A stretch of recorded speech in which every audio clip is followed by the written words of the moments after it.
Have you ever found yourself arguing with your husband or second guessing one of his decisions or ideas? I think the answer for all of us is yes. Conflict is going to arise at some point or another in any long term relationship. But for some of us, it almost becomes a habit. We are quick to anger and make assumptions. We operate on a hair trigger and put people on the defensive without meaning to. It becomes easier for them to just keep a safe distance rather than push too hard or too much in any certain direction. And little by little, through sheer force of annoyance, we've seized power over those around us. Not intentionally, there was no shady backroom moment where we've declared to ourselves, I know, I'll just nitpick my family into submission. But the road to hell is paved with good intentions. You're helping, you tell yourself. Surely he needs to know that socks don't belong on the floor. Surely he needs me to remind him that the trash gets picked up on Thursday. Surely he needs me to reiterate how stupid that mistake was that he made. And by God, he also needs to know just how upset he made me in the process. How else will he function? But you're smothering your relationship with distrust because the message you're sending over and over, not just to him, but also to your nervous system, is I can't trust you. You can't trust him to function as an adult or make good decisions, that he is incapable, incompetent, immature, and unworthy. I know that sounds extreme. One blow up argument isn't going to flush your marriage down the toilet. But years on end of this, that's a death sentence. Because every time conflict arises, your cortisol spikes and your stress levels rise. You're in fight mode. You can't relax and feel safe. You may even begin to get a rush out of having the fight. And the root may not even arise from within your family itself.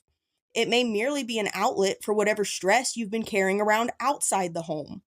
But regardless of why or when or who's to blame, you've learned to live like this, possibly as a survival mechanism for many, many years now, and it has colored the lens through which you perceive the actions of those around you.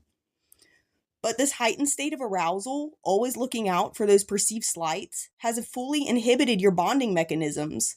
The cortisol cancels out your desire for oxytocin. You are other. You are unsafe. I don't want you close to me, is the message we send our nervous systems when we engage with conflict with another person.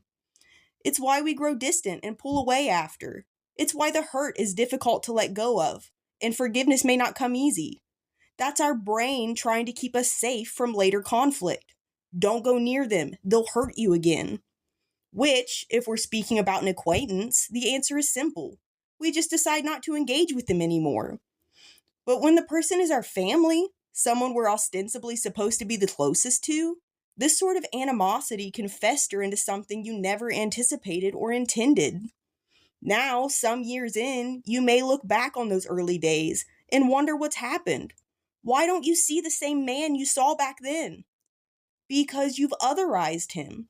You have unintentionally set yourself up to see him as a nuisance at best and an incompetent threat at worst, which is going to kill your attraction to him. Just about the ugliest thing a man can be is unsafe or untrustworthy. It doesn't matter how hot or rich or successful he is. You might stay with him for a multitude of reasons while carrying around this mindset, but any desire is dead on arrival, killed by the idea that he just doesn't care.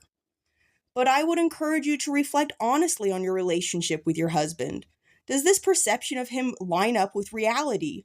Or have we simply gone full on witch eating crackers with our husbands due to living in the cortisol soaked survival mode? And if you've reached the conclusion, and I would hope that you have, that your husband is in fact not a horrendous loser worthy of disdain and spite, then with a little mindfulness, we can intentionally change our thinking and habits with as much gradual ease as we unintentionally did all this time beforehand. With practice, we'll better be able to catch ourselves when we feel those strong emotions coming on. With time and perhaps outside resources, we'll be able to latch onto healthier coping mechanisms. Counting breaths, a meaningful phrase, take a short walk, journaling, stretching your muscles, whatever outlet best works to channel those feelings rather than viciously unleashing them on whoever has the misfortune of being nearby. And this is the piece that we can then use to repair those lapsed bonds within our marriages. No, he's not out to get you with his floor socks. The socks aren't even about you. He's just doing his thing. And if he forgets the trash on Thursday, it'll be okay because the trash runs every Thursday, and he'll be sure to remember next week. And believe me, he already knows how stupid that mistake was and how ticked off you are about it. Because if you want to rekindle that intimacy with your husband, you will need to insist to your nervous system that yes, we do love him, yes, he is safe, and yes, he is trustworthy. And you're going to have to choose to forego the conflict on those little molehills. Stew about it for a little bit if you have to, but really try not to engage with and feed those feelings of injustice. Work on making room for gratitude and the benefit of the doubt in their stead. It will not feel easy at first because you're trying to reverse a cycle that has gained a lot of unconscious momentum, and you'll still fall into old habits sometimes. But don't let perfect get in the way of progress. Because as time goes on and we build up these better habits and better coping mechanisms, the good stuff will come a lot easier too. The conversations, the relaxation, the touch, the intimacy. You do not have to let your brain drive you bonkers. You do not have to enslave yourself to bad habits and old scars.